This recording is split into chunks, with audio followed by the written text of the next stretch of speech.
Friedrich Nietzsche remains one of history's most provocative and misunderstood philosophers. His poetic language and seemingly contradictory ideas have led to a wide range of interpretations. Case in point, the infamous will to power. Few concepts in philosophy have been so wildly misunderstood. I mean, the Nazis hijacked it, twisted it into some grotesque justification for violence and domination, which is ironic because if Nietzsche were alive to see that, he'd probably be horrified. And then, on the other end, you've got people who dumb it down into this cartoonish, do whatever you want mantra, like some self-help slogan for egomaniacs. Both miss the point, way off. What bugs me is how these distortions have clung to the idea, like shadows you can't shake off. Even now, after more than 100 years of scholars picking it apart, the will to power still feels like this mystery that refuses to settle. And maybe that's part of the allure. Nietzsche never gives you a neat definition, because life itself isn't neat. Here's what I think, though. The will to power isn't one rigid doctrine. It's layered, metaphysical, metaphorical, psychological, all tangled together. It's not about trampling over other people. It's about wrestling with yourself, pushing past your own limits, and finding that deeper drive inside you. Think of it less as a handbook for conquest, and more as an invitation to create, to become something greater than the version of yourself you're stuck with right now. And if I'm being honest, that's why I keep coming back to Nietzsche. He's not telling me to dominate the world. He's telling me to master my own chaos. The concept of the will to power did not emerge fully formed in Nietzsche's work. It was something he wrestled with his entire life, circling around the big, self-old questions Western philosophy had been chewing on for centuries: truth, morality, the nature of the will. You can actually trace it back to his back and forth with two earlier ideas of will: Schopenhauer's gloomy will to live and the traditional philosopher's will to truth. Schopenhauer was a huge influence on young Nietzsche, like that one teacher you admire in college before you realize they're kind of crushing your soul. Schopenhauer said the whole universe is driven by this blind, irrational will to live. Basically, a desperate clinging to existence. The catch? That constant striving makes life miserable. His solution was to deny the will altogether. Pretty bleak, right? Nietzsche ate that up for a while, but eventually he called it out for what it was: life denying. He noticed something Schopenhauer seemed to miss, that living things don't just scrape by for survival. They expand. They stretch. They test themselves. They want to feel their own strength. Think about it. Even a kid climbing a tree isn't just trying not to fall. They're proving to themselves they can get higher. Nietzsche captured this beautifully in Thus Spoke Zarathustra. Where I found the living, there I found the will to power. And even in the will of those who serve, I found the will to be master. Survival, for him, was just the byproduct. The real drive, the heartbeat of life, was this hunger to grow, to express, to overcome.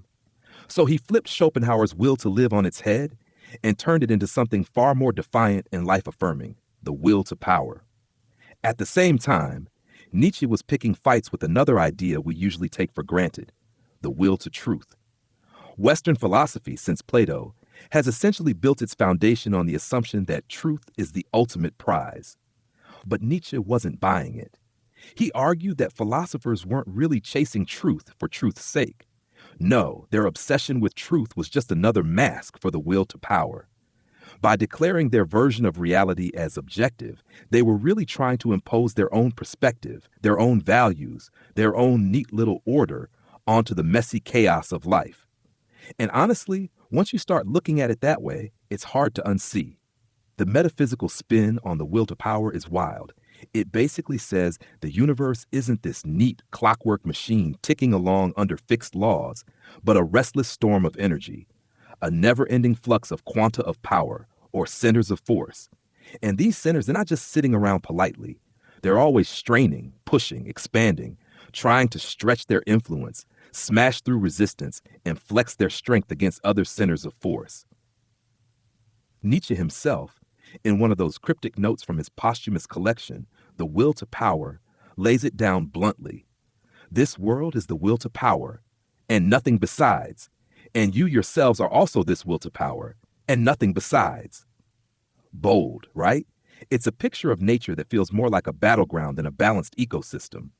A tree isn't just being, it's lunging down into the dirt with its roots, clawing at the sunlight with its branches, shoving aside whatever weeds are in its way. That's the will to power, metaphysical edition. Now, the catch: this interpretation isn't bulletproof. In fact, it runs smack into a huge problem: Nietzsche's own constant trashing of metaphysics. He mocked metaphysicians as spinners of webs, weaving abstract systems out of thin air just to sneak their own biases into the universe. His whole thing was perspectivism: no God's eye view, no final truth, only interpretations. To say all of reality is will to power feels like he's falling into the exact trap he warned us about. And honestly, you can see how this cosmic struggle imagery got hijacked later on by people who twisted it into ugly social Darwinist nonsense about domination. But the defenders of this view aren't oblivious. They'll tell you Nietzsche wasn't laying out some traditional metaphysics with truth attached to it. No heavens, no real world hiding behind appearances. What he's sketching out is way more immanent, raw, and experimental. This world, the messy, painful, ecstatic one we live in, is a field of forces colliding and overcoming. When he puts it in Beyond Good and Evil, it's less like he's handing down divine revelation and more like he's saying, okay, let's try this. What if all our instincts, all our drives could be understood as one basic will, this will to power? What would that explain? It's a hypothesis, not a commandment, and it's meant to knock out the old, life-denying metaphysics of Plato and Christianity, swapping them for something that doesn't shrink from struggle, but actually affirms it as the pulse of existence itself. Another way people read the will to power is not as some literal description of reality at all, but as a metaphor, a kind of story we tell ourselves on purpose. And honestly, that makes a lot of sense. Nietzsche was a wizard with language. He knew exactly how to use metaphor to shake people awake. He wasn't laying down a scientific theory or sneaking in a metaphysical dogma. He was inventing a new myth, something big and fiery to grab hold of after the death of God had blown a hole in the old foundations of meaning. Because that's where Nietzsche starts, with nihilism. God's gone, Christianity's grip is crumbling, and suddenly we're left in a world without its old scaffolding. The danger here, as he saw it, was obvious. We could slide into despair, passive nihilism, just drifting around in the emptiness, convincing ourselves nothing matters. But there was also this other path, active nihilism, which is basically the chance to create new values. That's where the will to power comes in. Not as a statement of fact, but as a guiding image, a new compass. Instead of bowing to divine authority, the metaphor pushes us to tap into our own drive for growth, strength, creativity. It's a myth that says, stop looking for meaning somewhere else. Look at the pulse inside you. And if you think about it, Nietzsche had been laying the groundwork for this way back. In that early essay on truth and lies in a non-moral sense, he flat out says truths are just worn-out metaphors we've forgotten are metaphors. Human beings don't survive on cold, hard facts. We need illusions, artistic fictions, stories to live by. I've seen that myself in small ways. Whenever I take on a creative project, it's not the truth of the project that carries me through. It's the story I tell myself about why it matters, the little fiction that gives it weight. The metaphorical take on will to power says Nietzsche was consciously creating just that kind of fiction. Not true in the scientific sense, but true in the sense that it makes life richer. So when an artist is tearing their hair out over a stubborn canvas, or a musician keeps fumbling that one impossible phrase, the struggle itself can be reimagined as will to power in action. Not failure, but a clash with resistance that brings out their strength. It reframes suffering as a crucible for growth. Nietzsche's real test for philosophy wasn't, is it true anyway? It was, what is it worth for life? A metaphor that fuels resilience and creativity is worth more than a literal truth that leaves you hollow. That's the genius of this interpretation. The will to power isn't about cold facts. It's about re-enchanting a world that had gone gray, handing us a myth to lean on when the old ones collapsed, a tool for self-creation, a story big enough to build a new kind of human life around. Out of all the ways people have tried to make sense of Nietzsche's will to power, the psychological angle is probably the easiest to wrap your head around. And honestly, the one that feels most human. Walter Kaufmann, who spent a lifetime trying to rescue Nietzsche from lazy misreadings, put it best. The will to power isn't about conquering empires or bossing people around. It's about what's going on inside us, the drive to grow, to get a grip on ourselves, to stretch our abilities a little further than we thought possible. Not domination, self-mastery. Kaufmann pushed back hard against the political distortions. For him, and for Nietzsche, I'd argue, the real battlefield isn't out there in the world. It's in here, in the mess of our own limits and weaknesses. That's what Nietzsche meant by self-overcoming. The will to power is the quiet, relentless force that pushes an artist to refine their brushstrokes until the vision in their head finally lives on the canvas. It's what keeps a philosopher chasing an idea even when it's maddeningly difficult, or what drives someone to discipline their impulses in the service of something higher. Nietzsche captures it perfectly in Thus Spoke Zarathustra, and life itself confided this secret to me. Behold, it said, I am that which must always overcome itself. That's it right there, the will to power as the pulse of becoming, not being. I felt that tug myself in smaller, everyday ways.